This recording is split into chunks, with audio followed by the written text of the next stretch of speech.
Welcome to the Young Pro Show. My name is David, and here with us today we have successful entrepreneur Moe, who's going to share a little bit about his success and give you guys some value about how you could start taking action towards your dreams and making this life the best life. So, Moe, why don't you share a little bit about your story, where you came from, and what brings you here today on the Young Pro Show?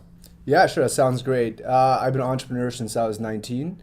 I founded my first company, and by 25, I'd founded an organization where we had offices in Ottawa, Toronto, Vancouver, Calgary, and was one of the top construction companies for residential renovations in Canada, doing about $20 million in sales.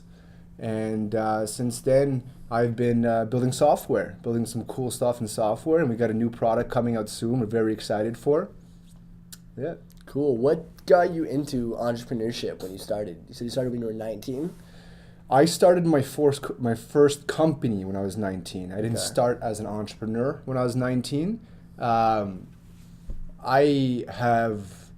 guess you kind of grow up with certain traits that are indicative of being an entrepreneur. Curiosity, I was always trading. I remember when I was younger, it was a lot of hustling actually. I grew up in a little bit of a rough area where a lot of what you did was hustle. And, I don't want to get too much into that, but we learned how to hustle where I grew up.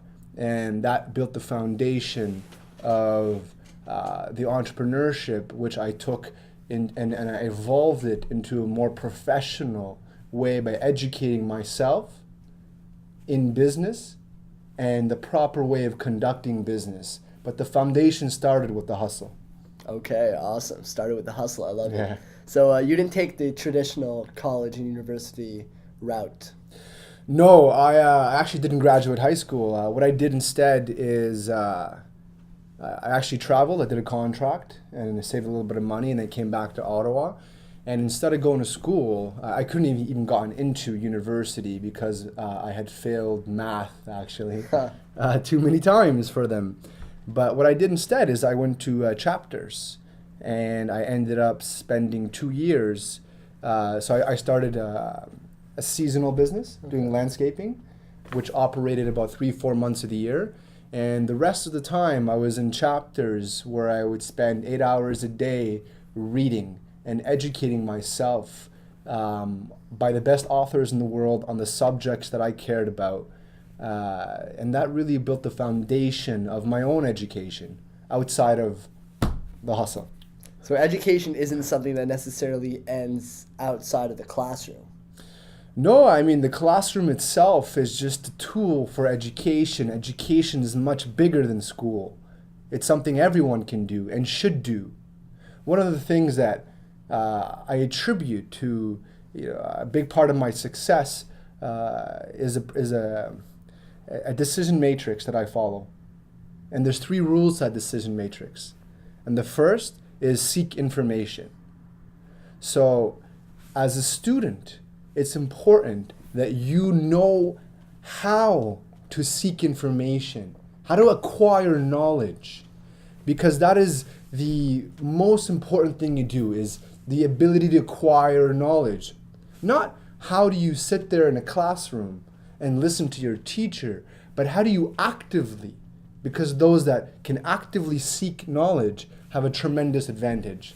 And the second thing to do is ensure that the knowledge that you're gathering is complete, is accurate and complete.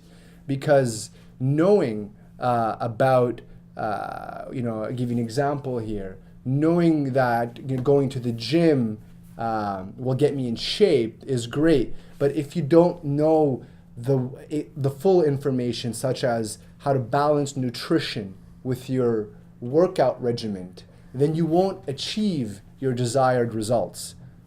And the third thing, which is very, very important, is to move.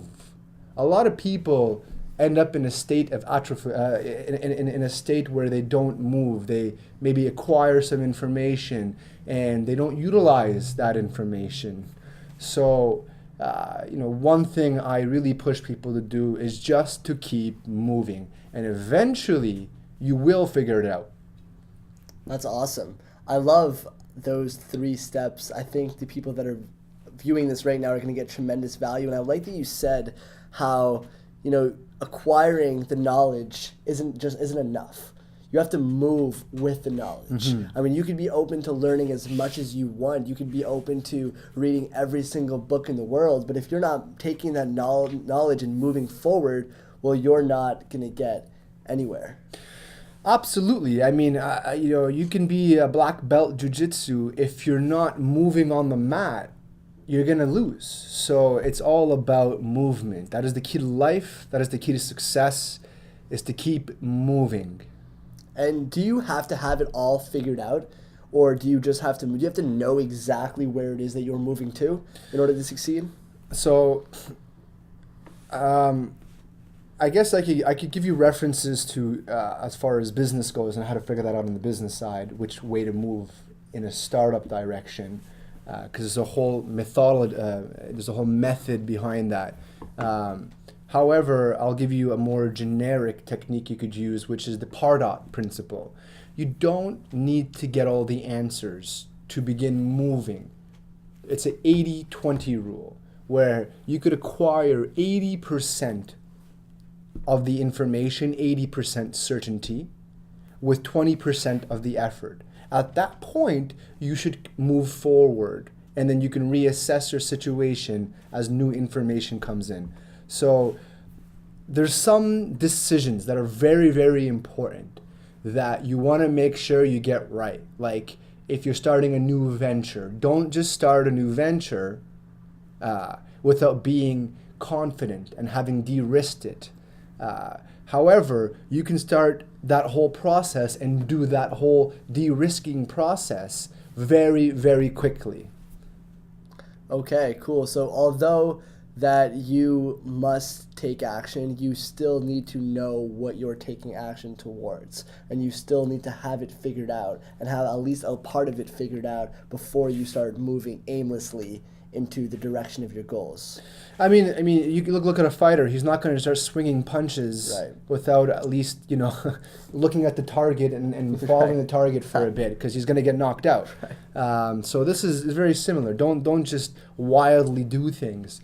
So there's a fine balance between gathering enough information to move with confidence, okay, and the speed, the value of moving quickly.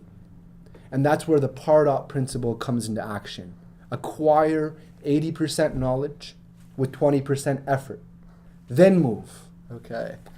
Cool, Mo. So you had a construction business, a really successful construction business, and then you decided to transition from that into software. Mm-hmm. What made that change happen? So I had a lot of success on the construction side, and I started to reach the top of what you could reach in what I was doing. Won the awards, took the markets, and it was great, except I was limited, let's say. I could not achieve the influence, the goals that I wanted to achieve on this direction. So I spent a considerable amount of time on what I should do next. And I researched a bunch of different markets and industries, and I decided technology was the way to go. So at that point, I did something that is very hard to do. I started over. And it was very hard. And I cannot begin to express how difficult that was, where I have a massive office and all the success and all the power and a team, and it was all there. I was here, and then I pivoted and I dropped down to here. And when you drop down to here, you actually get your ass kicked along the way, and you really go down to here. And then you kind of get squeezed and you go down to here. But then you can't go any lower. And I want to give you another analogy here that I discovered recently. And it's a cup. It goes back to the old saying: is the cup half full or half empty? And for a long time, I reflected upon that, and I came to the realization it depends which way the information is moving. If you are pouring information into the cup, it's getting half full. If you're taking it out of the cup, it's getting half empty. Interesting. And I left it at that. And the other day, I was reflecting and a new realization came, which is really cool when you have something, nothing, what else could you add to that, right? I realized that it's not a bad thing when you empty your cup, when you pour it out, when the cup is half empty. People think that's a negative thing. You're losing, but you're not losing. What you're doing is you're emptying your cup, and now that you're down here, you have all this room to put new knowledge into. You can refill your cup with new knowledge. Wow. So sometimes it's actually important, if not necessary, to sort of refresh your life and refresh the knowledge you've been given so you could fill it up with more. I can give you another a proverb, a Japanese proverb here. There was a Zen master, and a student came to him one day, and he wanted to learn from this master. And he's very passionate, very charismatic, energetic, very confident. And he's like, Master, I want to learn from you. And the master said, okay, no problem. I see you're full of zest. And then the master starts pouring tea, and the cup starts overfilling.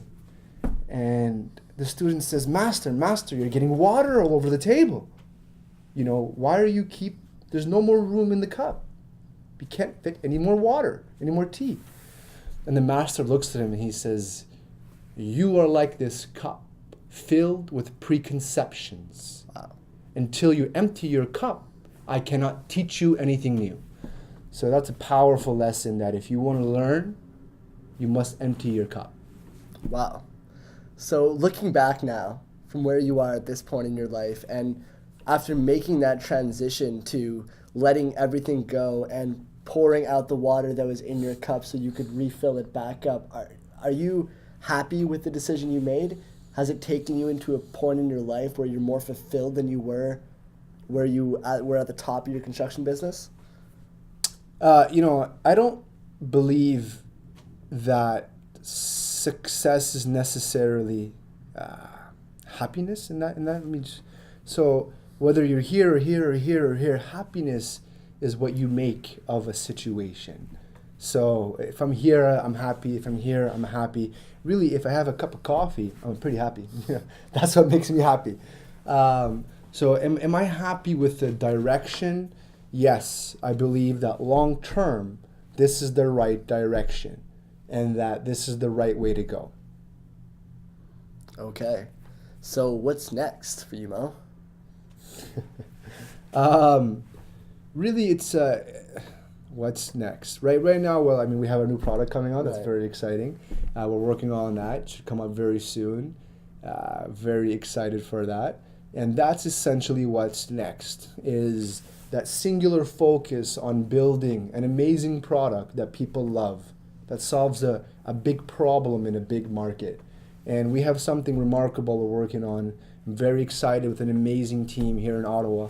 And it should be out in the next 3 months. So definitely stay tuned for that. Okay. So Mo, being where you are right now in the software world, in an industry that has dramatically changed over just the past, 5 years even, what do you think is a tremendous differentiator between entrepreneurship now and building your life as an entrepreneur now compared to, let's say, 50, 60 years ago? And is it a more opportune time right now? It's pretty obvious. Access to information is the biggest difference. I couldn't do what I did 50 years ago. It was just not possible.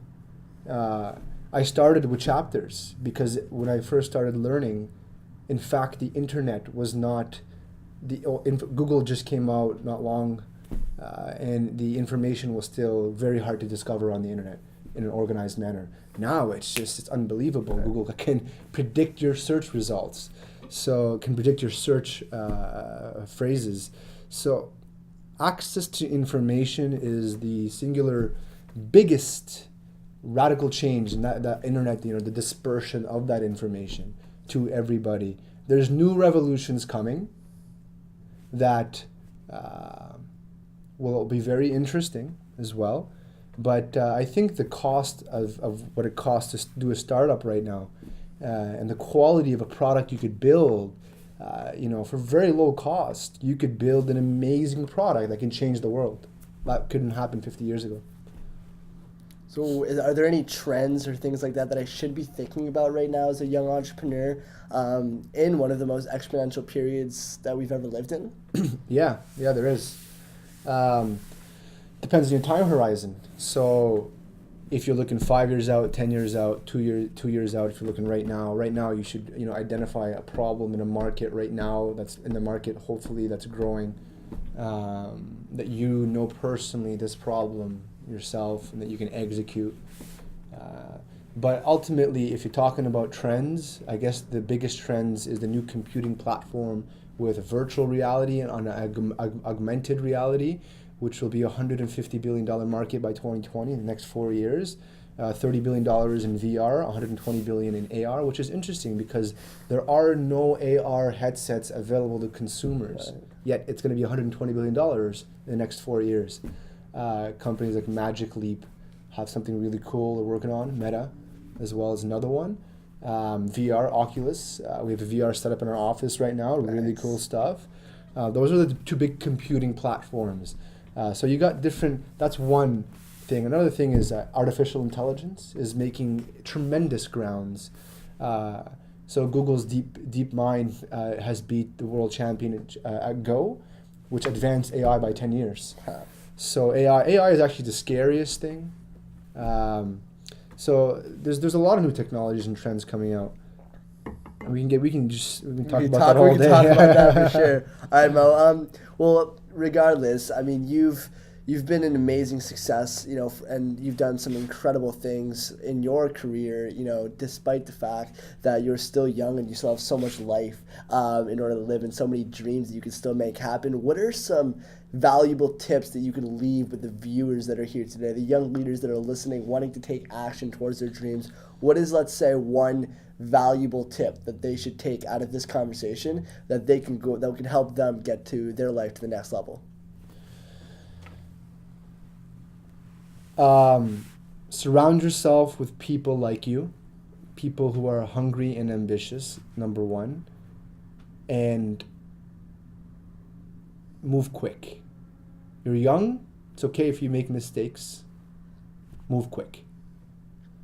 Okay, guys, you heard it here today. Mo, thank you so much for coming on the Young Pro Show. It was a pleasure to have you here. You brought some amazing value to the young people around the world. I have no doubt that there are people that are going to be taking action towards their dreams after hearing this conversation. Guys, thank you for tuning in to the Young Pro Show today. Remember to subscribe to us on YouTube, like us on Facebook, follow us on Instagram. Are there any last words that you want to leave with the viewers before we close things off? I think I think if somebody's watching this, they should be motivated and not stop here. There's a lot of resources on the web similar to this. So go to the Young Pro Show and just keep learning. All right, you heard it here, guys. Keep learning, and we'll see you next time on the Young Pro Show.